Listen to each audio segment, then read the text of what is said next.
All right, today I want to recap what we talked about with diagonal lines by adding, right? So if I need two numbers that add to 4, all right, we talked about the easiest numbers to think about is 4 plus 0, so x is 4, y is 0, and then 0 plus 4, right? So at the 4s is where I get our x-intercept and our y-intercept. And I'm just going to make a line like that. Okay, and notice that that encompasses my other points, like 1 and 3 adds to 4, 2 and 2 adds to 4, 3 and 1 adds to 4, 5 and negative 1 adds to 4. So this line encompasses all of the points that add to 4. If I wanted to add to negative 2, well, negative 2 and 0 adds to negative 2. 0 and negative 2 adds to negative 2.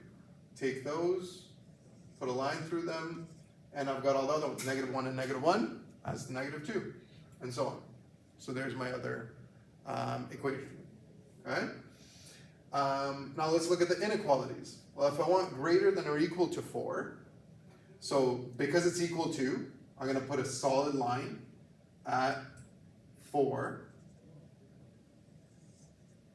Okay?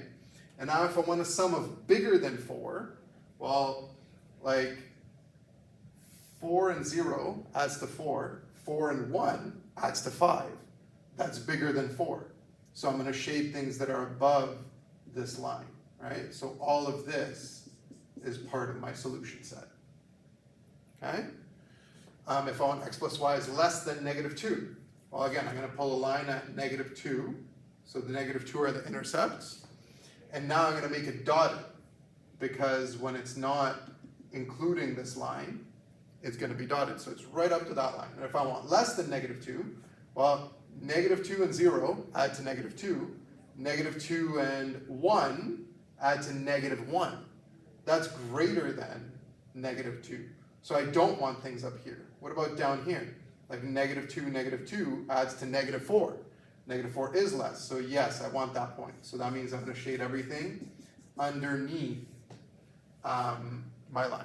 Okay? So question is, are we shading above or are we shading below?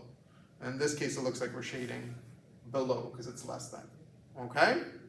So those diagonal lines by adding and their inequalities.